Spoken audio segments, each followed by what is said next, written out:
감사합니다. 오늘 하나님께서 우리에게 주신 말씀은 아, 누- 출애굽기 12장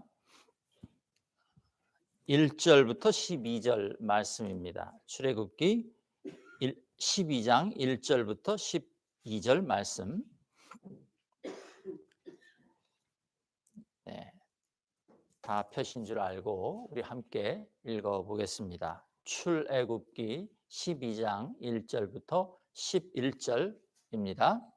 여호와께서 애굽 땅에서 모세와 아론에게 일러 말씀하시되 이 달을 너희에게 달의 시작 곧 해의 첫 달이 되게 하고 너희는 이스라엘 온 회중에게 말하여 이르라.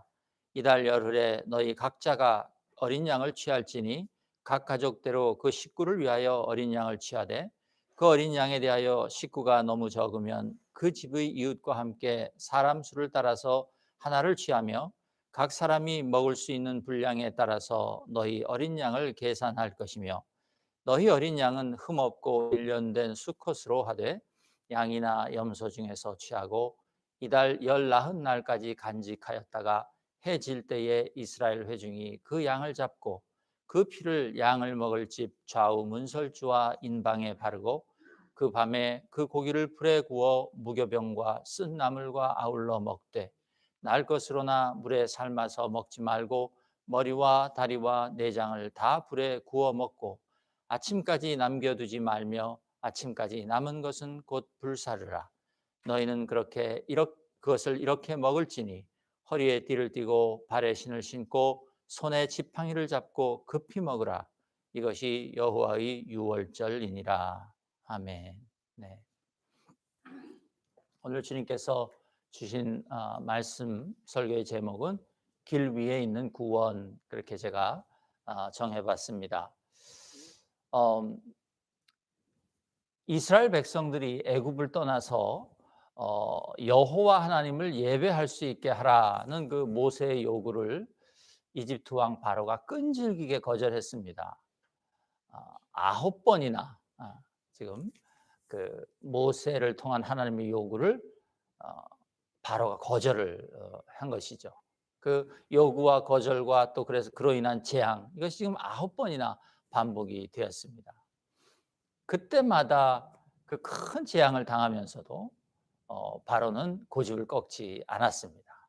이제 하나님께서 마지막으로 10번째 재앙을, 10번째 요구를 하고 10번째 재앙을 주실 것인데 이제 바로는 그 궁지에 몰리게 되면 더 이상 버티지 못하게 될 것이었습니다. 그러면 이제 이스라엘 백성을 놓아줄 수밖에 없는 그런 상황에 처하게 될 것입니다. 여러분, 그런데요, 왜 하나님께서는 그렇게 많은 그 이스라엘 사람들, 장정만 60명이라고 하는 그 이스라엘 백성들을 바로 애굽의 그 압제로부터 구원하기 위하여 그들을 애굽을 떠나게 하신 걸까요? 제가 가만히 생각해 보면 하나님께서는 애굽 땅에서 그들을 구원하실 수도 있었을 것입니다. 얼마든지 하나님께서는 그런 능력을 가지고 계신 분입니다. 그냥 애굽에서 살게 하면서 바로와 애굽 민족을 뭐 그들을 쫓아내든가 아니면 그들을 다 죽이든가, 하나님께서 얼마든지 그렇게 하실 수 있었는데 하나님께서는 그렇게 하지 않으셨습니다. 그리고 끝까지 그 바로의 그 고집센 것을 꺾으시고 이제 이스라엘 백성을 애굽 바깥으로 데리고 나오시는 것입니다. 여러분, 만약 그 이스라엘을 억압하고 있었던 그 바로와 애굽이라는 고통과 고난을 걷어내는 것, 그것을 이스라엘 백성이 살면서 치워내는 것, 그것이 하나님의 목적이었다면 오히려 애굽 땅에서 그들을 구원하시는 것이 훨씬 쉬운 일이었을 것이다, 그런 생각을 해봅니다. 여러분, 생각해 보십시오. 430년이나 지금 그들이 그 땅에서 살고 있습니다.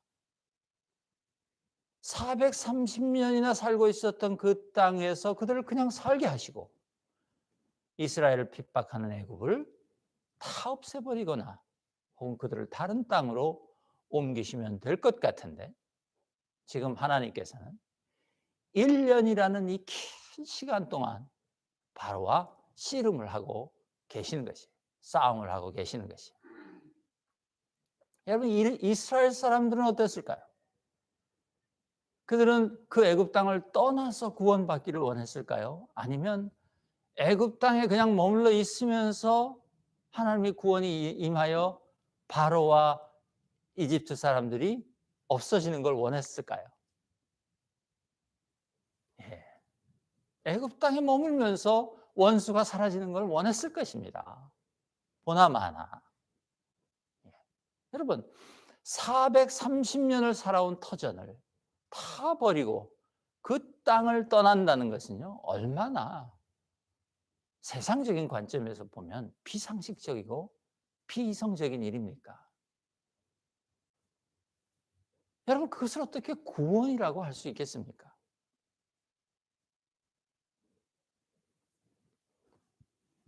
여러분에게 만약에 하나님께서 그런 것을 요구하신다면, 내가 너를 구원하니 그거 다 버리고 가자 하고 떠나자고 한다면 몇 사람이나 우리는 떠날 수 있을까요? 여러분, 그런데 이것은요, 바로에게도 정말 비이성적인 요구였습니다. 비상식적인 요구였어요. 여러분, 미국에도 지금 말하자면 외국인 노동자들이 굉장히 많지 않습니까? 한국도 이제는 외국인 노동자들의 힘을 빌리지 않으면 한국 사회가 제대로 돌아가는 것이 쉽지 않은 그런 형편이라고 제가 들었습니다. 그러니까 아무리 외국인들일지라도 그 자기 땅에 들어와서 이제 술을 불리고 거기서 살면서 그 사회의 그 기간 노동력이 되어 버렸다면, 여러분, 그 나라는 그 노동력을 포기할 수 없습니다. 예, 우리가 흔히 우스갯소리처럼 미국 땅에 있는 불법 체류자들을 지금 정말로 다 우리가 쫓아낼 수 있다면, 표현이 좀 그렇지만 다 이 땅에서 나가게 할 수 있다면, 어 할 수 있다 할지라도 그렇게 과연 미국 정부가 그걸 하겠느냐? 그렇게 하면 이 미국 사회가 그게 버틸 수 있겠느냐, 이제 그런 얘기들을 하지 않습니까? 마찬가지입니다. 한국이나 미국이나 그것은 사회에 에 그러니까 사회가 감당할 수 있는 일이 아닙니다. 이때 이 지금 이 장정만 60만인 이 이스라엘 민족도 그 이집트 사회에서 그 노동력의 근간이었을 것이에요. 인구의 그 비율로 봤을 때도 그렇고, 또 이들이 얼마나 막 애도 잘 낳고 이 힘이 셌다고 그렇게 성경이 얘기하지 않습니까? 네. 여러분, 제국의 노동력을 한꺼번에 포기한다, 이것은요 가능한 일이 아닙니다. 그러니까 바로에게도 지금 모세가 와서 아무리 하나님이 하시는 말씀이라고 지금 얘기를 해도 이건 너무 비상식적이고 너무 비이성적인 지금 그런 얘기를 하고 있는 것이에요. 이처럼 모세를 통해서 하나님께서 선포하신 이스라엘 백성들의 출애굽은 이스라엘 백성들 자기들에게나 애굽 사람에게나 도대체 참 받아들이기 어려운, 말이 안 되는 것 같은 그런 일이었다는 것입니다. 그래서 바로의 그 끈질긴 저항은 어찌 보면 당연한 것이었고, 결국 바로가 이스라엘을 내보내게 되지만 그때까지 1년이라는 시간을 버틴 것은 너무 당연합니다. 또 여러분, 그 이스라엘 백성들이 그 1년이라는 시간 동안 비록 9번의 재앙이 내리면서 그 가운데서 이제 몇 번째부터인가요? 세 번째부터인가 네 번째부터인가는 이제 구별해서 이스라엘 백성들에게는 재앙이 미치지 않고 이렇게 구분되는 그런 일들이 생기기는 하지만 그 안에서 얼마나 무섭고 공포스러웠겠어요. 설마 이스라엘 백성들이 하나님이 내리는 그 재앙들을, 자기가 살고 있는 땅에 지금 내리는 재앙들을 보면서 룰루랄라 쳐다보고 있었겠습니까? 아닙니다. 무서웠을 것이에요. 두려웠을 것이에요. 공포의 시간을 지내야 했을 것이에요. 그런데 분명한 것은 하나님이 생각하신 이스라엘의 구원은 그들이 애굽을 떠나는 것이었지 결코 그들이 애굽에 머물러 있고 애굽을 없어지게 하는 것. 바로가 없어지거나 이집트 사람들이 없어지는 것이 아니었다고 출애굽기는 분명하게 말씀해 주고 있습니다. 동시에 이것은 하나님에게도 힘든 일이었어요. 왜냐하면 여러분 이제 출애굽기를 읽으면서 우리가 알게 되지만 이 애굽을 떠난 후에도 이 믿음 없고 말 안 듣는 이 이스라엘 백성들을 하나님께서 데리고 가셔야 했어요. 어떤 때는 그들을 나무라 하시고 어떤 때는 벌 주시고 어떤 때는 설득하시고 어떤 때는 내가 하나님이라는 것을 계속해서 기적으로 나타내 보여주셔야 했고 그렇게 하나님이 이들을 인도해서 데리고 가셔야 했어요. 그럼에도 불구하고 이스라엘 백성들은 계속 하나님을 반역했어요. 여러분 이게 얼마나 힘든 일입니까?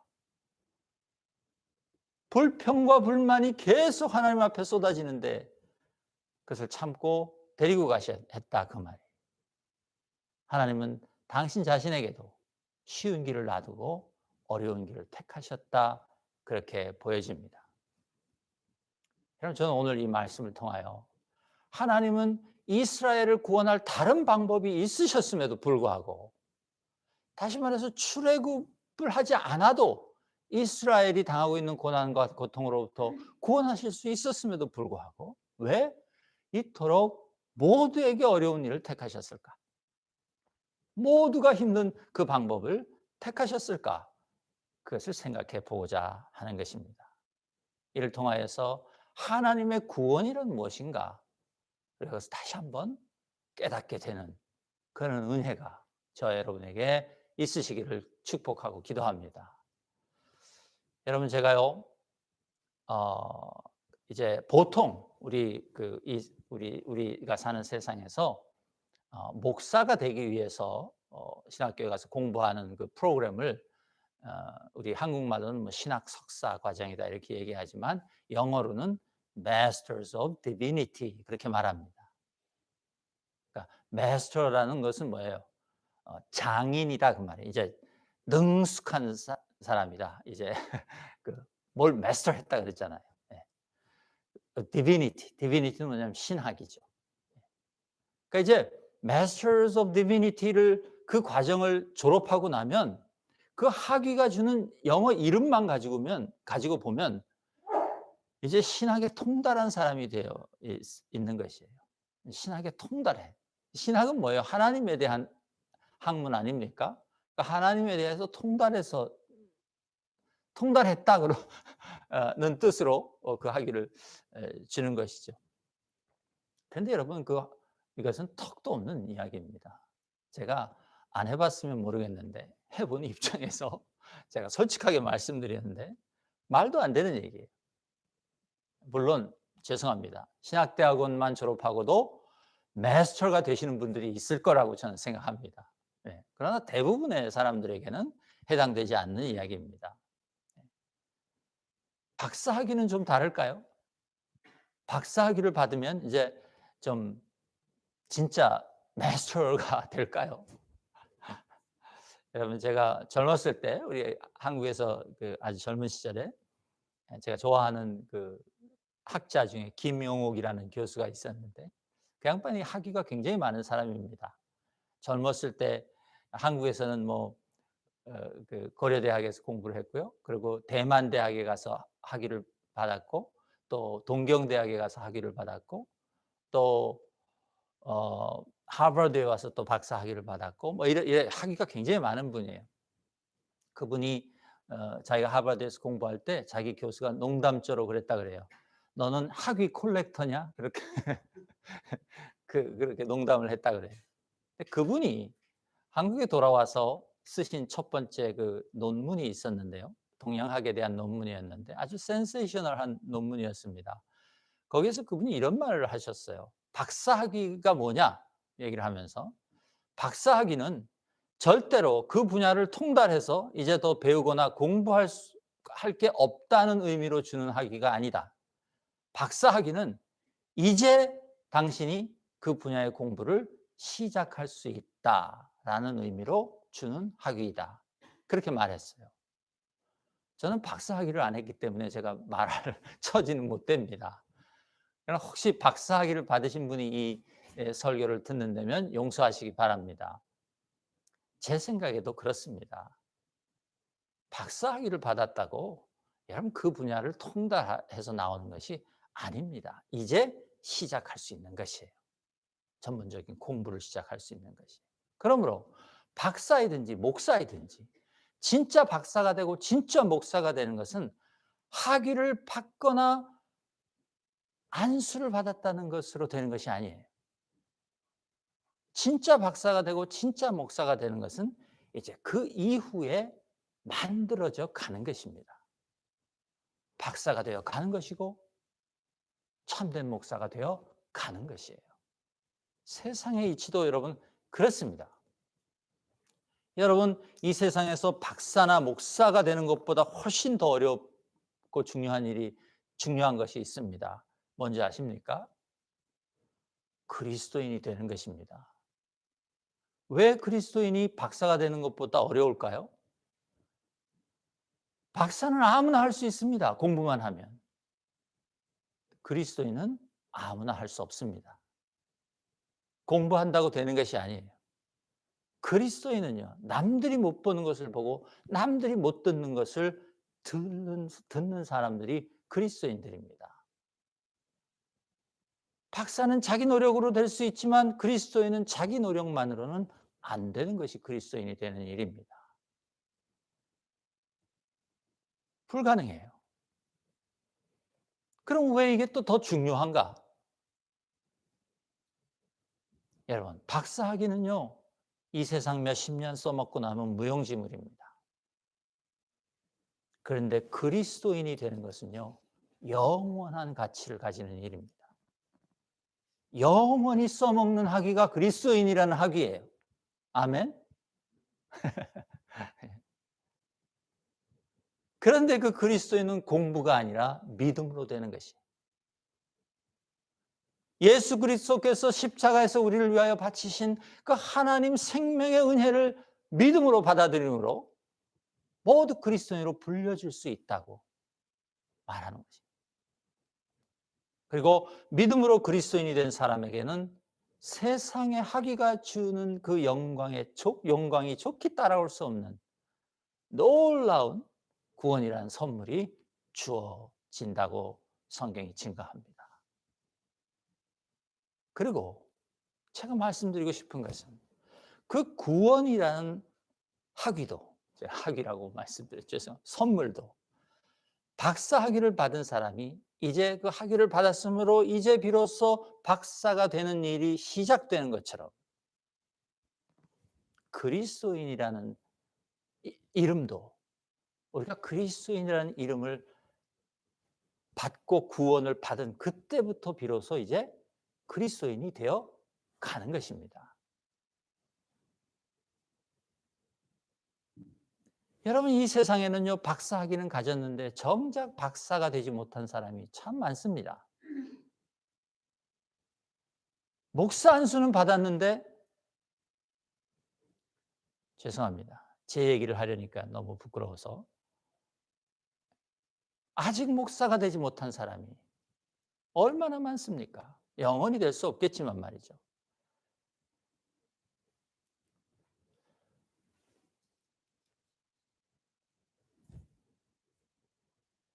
여러분 이 세상에는 참 많은 경악스러운 일들이 벌어지고 있는데요.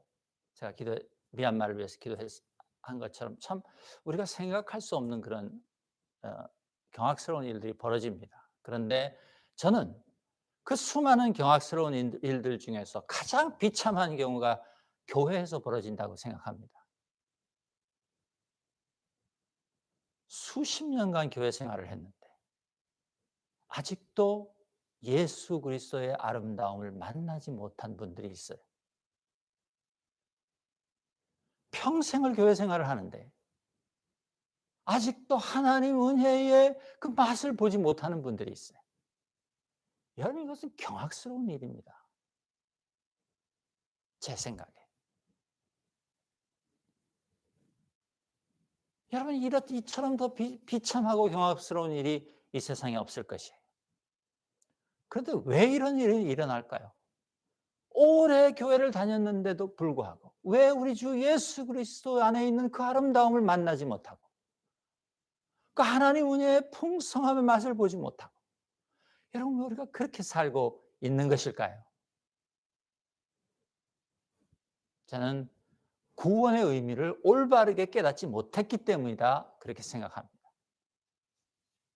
교회에서 구원이 무엇인지를 올바르게 가르쳐주지 못했기 때문이다, 저는 그렇게 생각해요. 예수 그리스도를 개인의 구원자로, 자신의 구원자로 받아들인다는 것이 무슨 의미인지 알지 못하기 때문에 이런 일이 일어난다고 믿습니다. 많은 사람들이요, 구원받는 것을 마치 세상에서 학위받는 것을 오해하는 것과 똑같은 방식으로 오해합니다. 아까 말씀드린 것처럼 세상에서는 박사학위라는 증서를 받으면 다 박사라고 불러주고 박사라고 여겨주지 않습니까? 그 사람은 이제 그 해당 분야의 모든 것을 다 안다고 사람들이 생각해 줍니다. 그런데 그게 아니라 이제 그 사람은 그 분야의 공부를 시작할 수 있는 사람이 된 것이다, 제가 그렇게 말씀드렸어요. 여러분, 똑같은 비슷한 오해가 교회 안에도 그리스도인들 공동체 가운데도 만연해 있었다, 저는 그렇게 생각합니다. 여러분, 구원을 받았다고 우리가 예수 그리스도를 나의 개인의 구세주로 영접하고 내가 구원을 받았다고, 또 그래서 그 증거로 우리가 침례를 받고, 그러면 이제 그리스도인이 다 되었다 여겨주고 대접해 줍니다.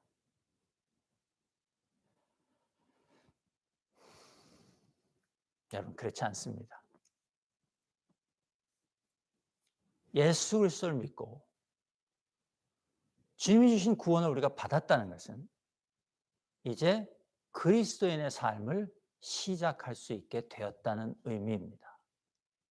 여러분, 이것을 분명하게 오늘 아실 수 있기를, 깨달으실 수 있기를 축복합니다. 그리고 이 깨달음이 여러분에게 은혜가 되시기를 또한 기도합니다. 그 구원 안에 있는 하나님의 은혜가 어떤 것인지, 예수님이 십자가에서 나를 위하여 기꺼이 바치신 그 하나님의 생명을 주는 그 사랑이 어떤 사랑인지, 성령님의 인도하심을 받는다는 것이 도대체 어떤 일인지, 우리는 구원을 받음으로써 비로소 그 구원 안에 있는 것들에 대하여 눈을 뜨기 시작하게 되는 것이고, 비로소 주님을 만질 수 있게 되는 것이고, 하나님의 은혜를 맛볼 수 있게 되는 것입니다. 여러분, 이것을 분명하게 오늘 하실 수 있기를 바랍니다. 그런데 예수 믿고 구원받고 난 다음에 축하하고 서로 축하하고 축하받고 그러고 나서 그리스도인이 되어가는 과정을 시작하지 않으니까 아무 일도 일어나지 않는 것이에요. 구원은 받았는데 그 구원 안에 있는 영광스럽고 아름다운 삶을 맛보지 못하는 것이에요.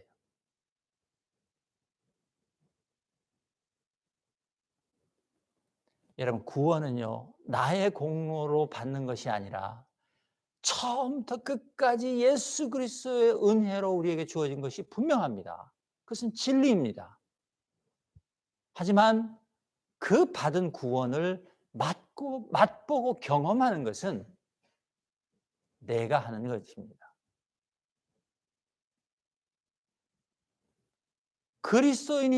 구원받고 그리스도인이 된 내가 이제 그 안에 있는 그 아름다움과 풍성함과 그 주님의 고귀함을 우리가 맛보고 만지고 알게 되고 눈뜨게 되는 것이다, 그 말이. 그것은 내가 하는 것이에요. 근데 이 사실을 너무 많은 사람들이 잊고 삽니다. 너무 많은 그리스도인들이 깨닫지 못하고 살아요. 여러분, 이스라엘의 이 출애굽이라는 구원의 사건은요, 처음부터 끝까지 하나님이 시작하셨고, 하나님이 계획하셨고 시작하셨고, 그리고 하나님이 이루시는 일입니다. 그런데 읽어보면 하나님은 그 구원의 일에 모세를 부르셔서 참여시키시고, 아론을 불러서 참여시키시고, 이제 애굽을 떠나는 그 마지막 날에는요, 모든 백성들이 해야 할 일이 있다고 주님께서 가르쳐 주세요. 오늘 본문이 그것이에요.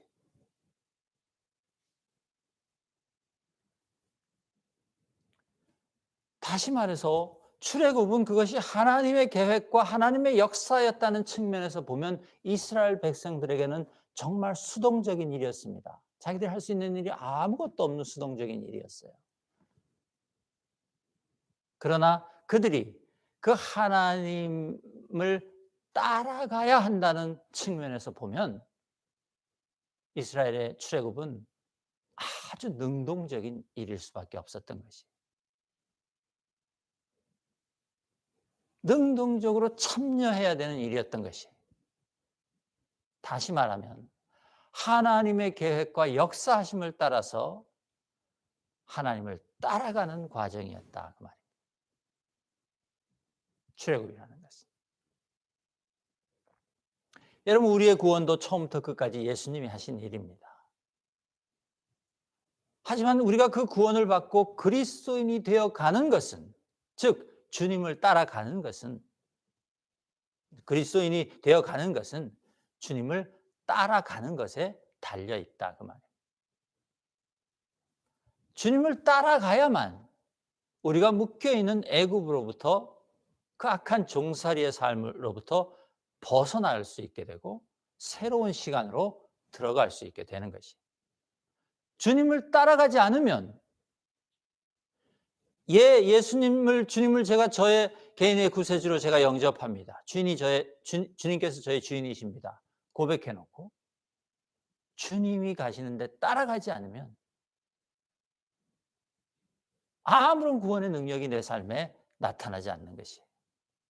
주님께서 우리를 위하여 해놓으신 그 모든 일들이 아무 소용없는 일이 된다 그 말이에요. 저에게.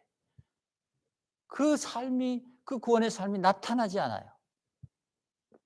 구원 안에 있는 하나님의 은혜가 어떤 것인지, 예수님이 십자가에서 나를 위하여 기꺼이 바치신 그 생명을 주시는 사랑이 무엇인지, 어떤 사랑인지, 성령의 인도하심을 받는다는 것이 얼마나 익사이트하고 흥분되고 또 멋진 일인지 여러분 우리가 맛볼 수 없게 되는 것이. 구원을 받았음에도 불구하고 구원 안에 있는 그 모든 아름다움에 눈뜨지 못하고 주님을 만지지도 못하고 하나님의 은혜를 맛보지도 못하는 그런 그리스도인이 되어버린다 그 말이에요. 여러분, 다시 말씀드립니다. 구원은 예수님을 따라가는 길입니다. 그 길 위에 구원이 있는 것이에요. 그리고 그 길 위에서만 우리는 비로소 주님의 아름다움을 맛볼 수 있고 영광을 경험할 수 있게 되는 것입니다. 애굽을 떠나서 이제 하나님을 따라 나서는 이스라엘 백성들에게 하나님은 한 가지 준비를 시키셨는데 그것이 바로 이스라엘이 대대로 지키게 될 유월절이라고 불리우는 그 사건이었습니다. 여러분, 이스라엘 민족은 그들의 첫 유월절을요, 아직 그들이 애굽 땅에 있을 때 명령받고 실행에 옮깁니다. 오늘 본문이 그 말씀.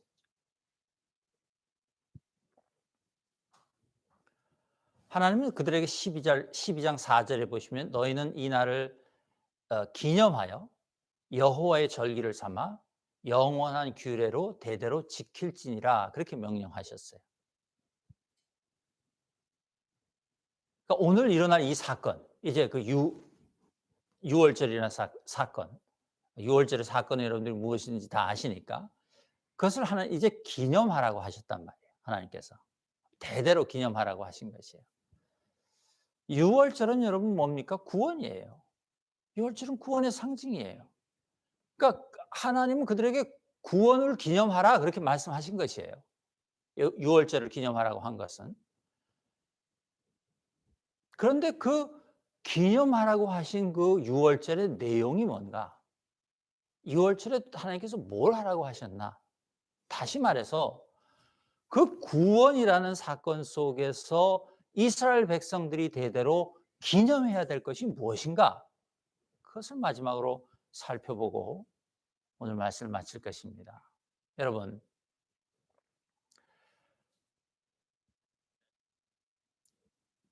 이 하나님께서 이 유월절을 다 준비하셨고 다 계획하셨고 이제 시행에 옮기실 것인데, 그럼에도 불구하고 이 유월절 안에 규례로 주신, 나중에 규례가 되는 그 유월절의 그 내용들을 이스라엘 백성들이 따르지 않으면 이스라엘 백성들은 이 하나님이 계획하신 그 유월절이라는 구원의 사건은 그 따르지 않는 이스라엘 사람들에게는 아무 소용이 없는 것이었어요.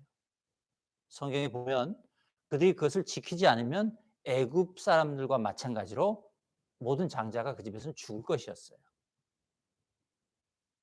그러니까 이 유월절 안에 하나님께서 담아주신 이 일들을 그들이 지키지 않으면 그들이 비록 하나님의 계획 안에 있는 자들이었지만 죽을 것이었다 그 말이에요.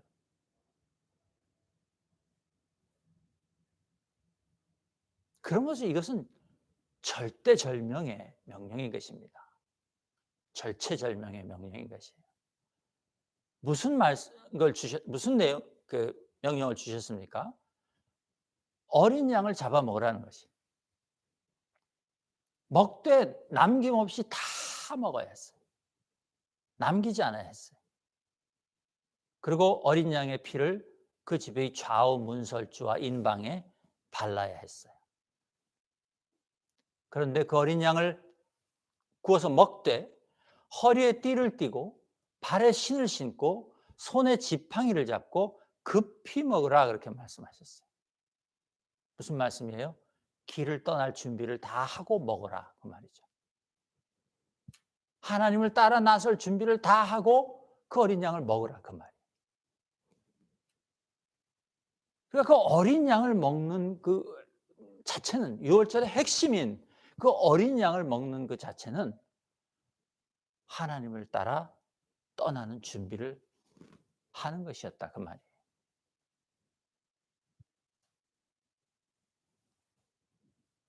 먹고도 안 떠날 수 있었어요. 물론 여러분,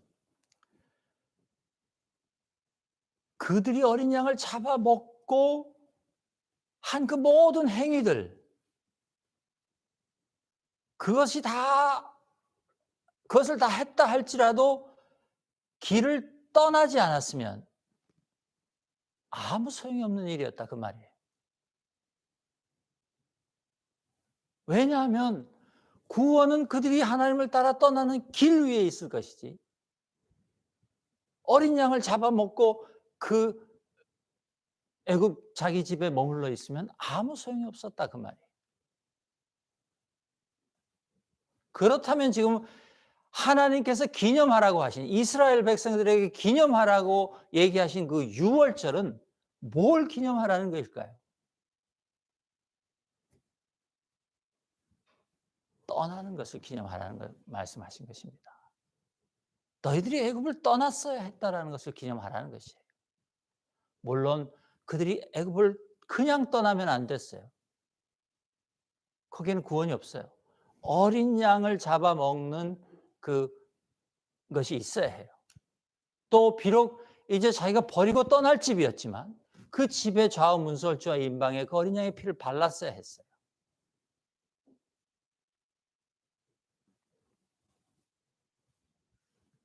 그 유월절은 우리가 곰곰이 묵상을 해보면 이스라엘의 조상들이 하나님을 따라 애굽을 떠난 것을 기념하는 것입니다.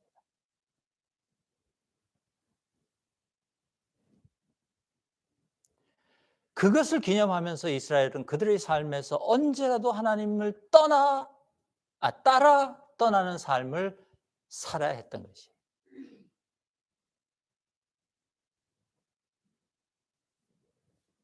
그들의 삶의 목적은 하나님을 따라다니는 것이었어요. 여러분, 이것이 그리스도인의 삶이라고 저는 믿습니다. 이사를 자주 하시라는 말씀은 아닙니다. 우리는 살면서 무엇을 해도 그것이 하나님을 따르는 일이어야 한다고 저는 믿습니다. 그것을 기념하는 것이에요, 이 유월절은. 그리고 그것이 구원이에요.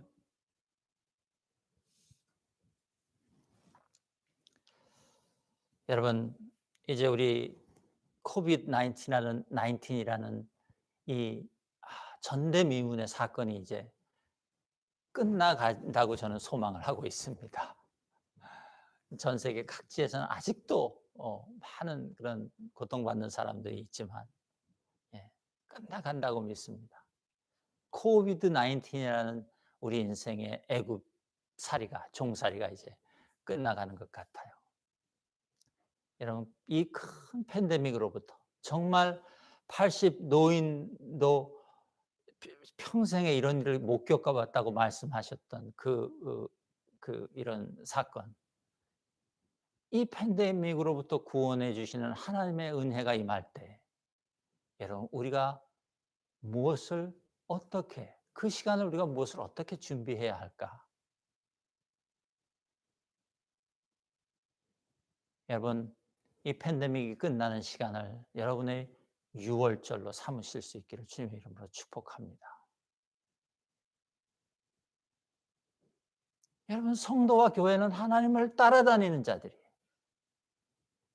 우리는 하나님을 따라가기로 결심해야 해요. 그것이 구원입니다. 그리고 그 길 위에만 구원 안에 있는 그 모든 놀라운 아름다움과 경이로움과 풍성함과 그것이 들어있는 것이, 그 길 위에서 우리가 맛볼 수 있을 것이에요.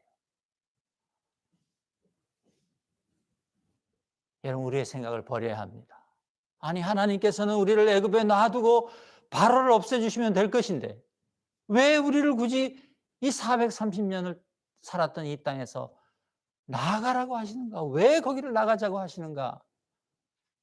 불평하면, 그리고 거기에 머물러 있으면 여러분에게는 구원이 없는 것이. 여러분, 우리의 생각을 버려야 합니다. 우리가 지금까지 믿고 있었던 우리 삶의 태도를, 습관들을, 세상의 상식들을 여러분, 하나님 원하시면 다 버려야 해요.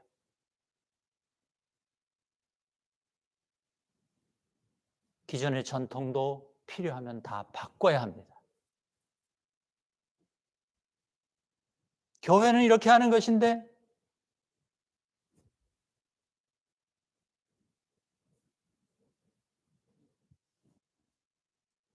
하나님께서 다르게 하시겠다고 하면 다르게 하는 것이에요.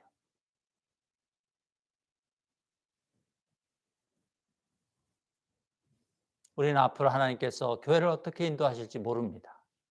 하나님께서 이 세상을 어떻게 인도해 가실지 우리는 몰라요. 그러나 우리가 분명히 아는 것은 우리가 예수 그리스도를 믿고 그리스도인이 되었기에 우리가 주님을 따라가는 삶을 시작하면 거기에는 구원의 놀라운 삶이 있다는 것이에요. 그것이 성경의 약속이에요.